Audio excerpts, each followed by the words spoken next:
Hello and welcome to Flashback Generations episode 31. Evening. Today, Pete and I, we're doing a Skype call again. We are going to be speaking about the Wampa. Wampa. Most famously from Empire. Yeah. You know, just single-handedly took out Luke. Awesome toy back in the day with little elastic powered arms you could whack the figure with. Did you ever see, and this is the listeners as well, there's a video of some deleted outtakes of what was meant to happen in Empire Strikes Back, and it's ridiculous. There's a Wampa that sneaks into the rebel base and is walking around the place, sneaking around, and it's just really campy and looks rubbish. But it's Christmas crazy video, yeah. It looks like a Christmas special, the holiday special all over again. But it's so terrible. You know, he's sneaking around, hiding on the stormtroopers, and it's hilariously bad. But I'm so glad that the way they actually decide to do it. Well, they brought those scenes back to life now because you two can wander around the base with a Wampa, can't you? Under the employ of Boba Fett or somebody else equally unlikely. Why Wampa suddenly start fighting for everyone, I do not know. You know, that's my main beef with the guy in the game. Solitude Predator. No, he's just joined up in the Mercenary army. They want all the guys in there, and you want to use the guy. The next things as well. You know, the tryouts is like a queue of Wampas. Boba Fett sat at a desk with bacon. You know, saying, "Oh no, sorry mate. You know, better look next time." What's going on? That's exactly what's happening. All right, let's jump into it then. So as usual, skirmish version of these cards. So we got Wampa. You would take one of them. It's a scum card for 5 points. This is the grey one. Yep. He's got the keywords creature and brawler, which is, well, typical, I suppose. He's got 9 health, which is a lot. Speed 3, which isn't a lot. Black, 1 black defense, which is okay. And attack 2 red, which is pretty devastating, to be honest. Yep. His other abilities, he's always got 1 built-in damage. So that's 2 red and 1 built-in damage. So this guy is actually a good damage. So up to what, 7 damage in a good roll? In a good roll, yeah, 7 damage. He's got Surge Stun, Surge Cleave 2, and Habitat Snow. So the Habitat Snow does not work in skirmish. No, and neither do the surges really. If you're packing 2 red dice. 2 red dice, yeah. So you're very lucky if you get a stun off. That's something that we've really noticed, that that 1 built-in is quite good, but the 2 surges are just kind of wasted there. Yeah. Cleave 2, I like it, but if you roll a surge, there's a 1 in 6 chance you're going to get a surge on one of those dice. I mean, you could get 2 surges, but it's not going to be very often, is it? That no. You don't want them. Well, I suppose you do, but you probably take the the 6 damage result really most of the time. You would, and as well as that, if you look at there's a lot of surge defense out nowadays. I find that a lot of things just seem to be surge defense all over the place. So this guy rolls so few of them. If you get one of them, you feel lucky. But then your opponent's going to get probably a free one off. You just really see it, and these guys are so predictable because they're only speed 3 as well. But they have something to help them, so they got more abilities. Efficient travel, you ignore additional movement costs for difficult terrain and hostile figures, so they can actually just walk straight through things. That is with their movement 3 if they can make it. But they also have hunger. At the start of your activation, if there are no hostile figures within 3 spaces, gain 2 movement points. So I've kind of looked at these guys a lot of times, and I've kind of said they sort of have movement 5. No, it's movement 4, isn't it? Because if you start off, you do your free 2 spaces, and then you can go 3 and 3. So basically, that's a long-winded way of saying if 8. These guys need to get to the fight, they've got movement 4. Well, it's not though. It's still movement 5 and 3. I suppose it is if you want to swing at the end of it. Yeah. It's movement 5 and 3. Yeah. So, but I still think it's very, very easy for your opponent to look at it and go, I know where you're going to be, I know where you can reach, and I know what you're going to try and do. Yeah. One of their problems is they're close. They're so slow. and they need to actually walk into close combat to fight. Yeah. They don't have quite enough defense and health to really make them win all out. Nope. I've shot many of them. You don't want one to get to your troops ever, so you just shoot the thing, even if there's a Bantha behind him. I mean, I've seen these guys used as meat shields, and that's pretty much all they're good for. You've got to shoot the Wampa if it's coming down the corridor too. You've got to, otherwise he's going to, rip people to pieces with his 2 red. I've seen him, played him a few times, and you just don't let him get to you. You just keep shooting at him. You're even saying that. Are they cost effective? Is 5 points worth 9 health and a black die? For instance, we could talk about the Rebel Sabs, which were 5 points. What's a Nexu? What's a grey Nexu? 4 points. 4 points, and he's got 6 health, hasn't he? Yes. Yeah. But he's got a white dice, and so he's got a good chance of cancelling an attack and all that. So, a reasonable chance. Nexus are more terrifying. Grey Nexus terrifies me more than a grey Wampa any day of the week. A grey Nexus teleports to you as well. He's not got the movement problem. Grey Nexus got a lot more options than a Wampa. Yeah. You don't know where a Nexus can hit, whereas a Wampa you can actually control it. Yeah. I've seen people use these and actually block off their own army with him by mistake. You've got to be careful what you do with him. But the only thing he can do is stomp down that corridor and try and club somebody over the head. But woe betide you if you let him do that. You just got to shoot him down, and they do go down quite fast. I've found. I think they do as well. Right, let's see what the red Wampa does in comparison. So, quite a similar. In fact, it's efficient travel, hunger, and non-sentient. Oh, I don't know if I said that. They can't interact. A negative rule because they're a creature. They're the exact same, so they don't actually have any. This red card does not have any benefits over the grey one, but it does have 12 health instead of the 9. So it's got a so I don't think it's really worth it. One more round of shooting to kill him. That's plus 3 health over the grey one, but it's also plus 3 points to actually buy it. Yeah. But the big thing it's got is the plus 2 damage. Yeah, so you're looking up to 8. Yeah, plus 2 damage automatically, and then it's got bleed stun for 1 surge. So bleed and stun. That's pretty horrendous if it can actually ever get that off. And cleave 3. That's an auto kill for a trooper. Yes, you whack one trooper and probably kill him, and then kill his mate next to him.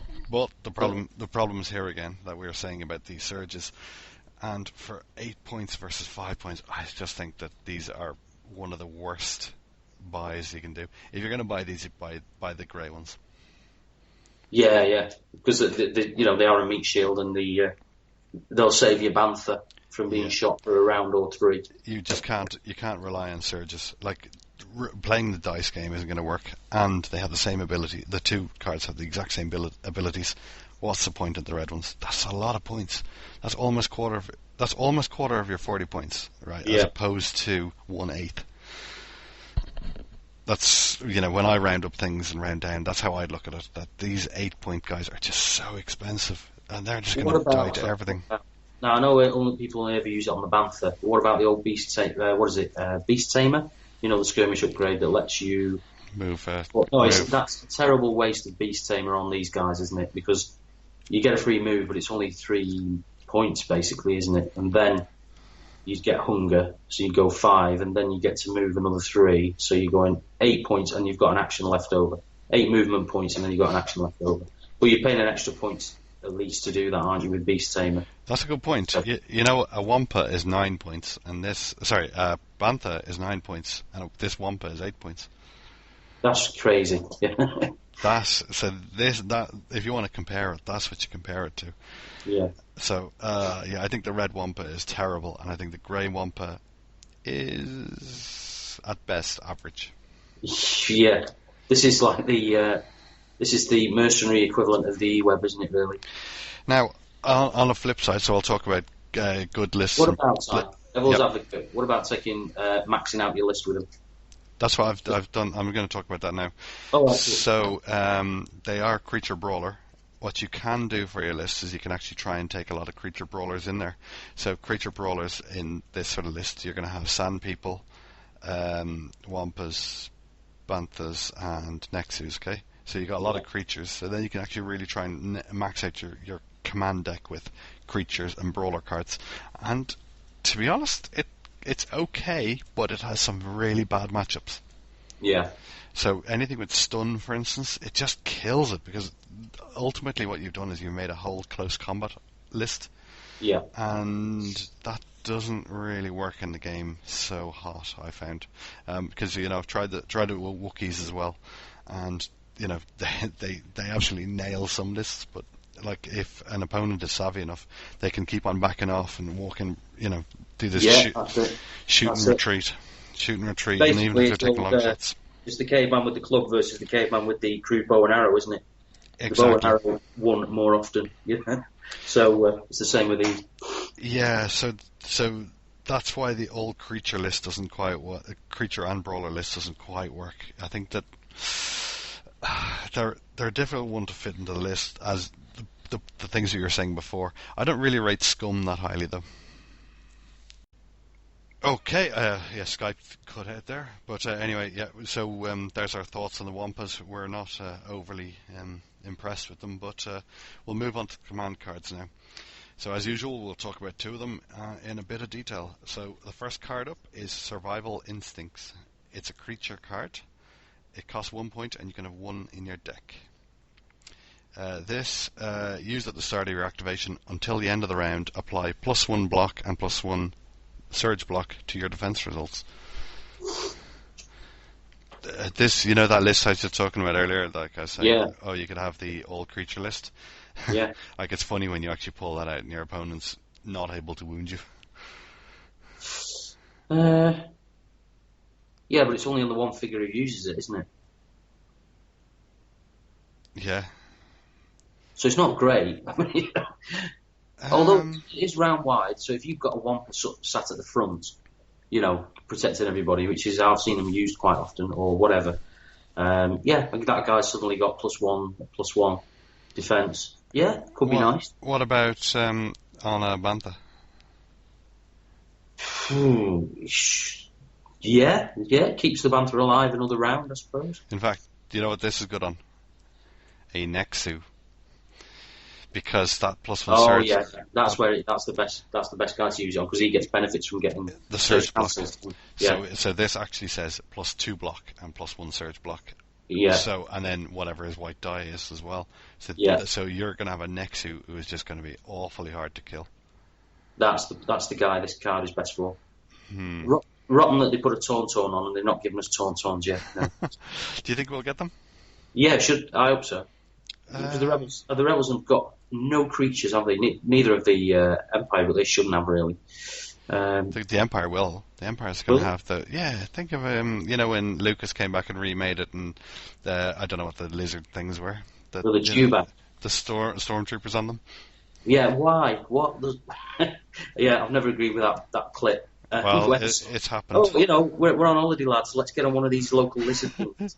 And the guy at the back's like, whoa, I either can't ride this thing or I'm really badly CGI'd. One or the other. It's a bit weird, all right. But, it still happened. It's like they're messing about, on the Siggy break or something. It happened. Okay, well, these guys on Nexu, I can see it every day. Everyone else, I think, is a little bit soft.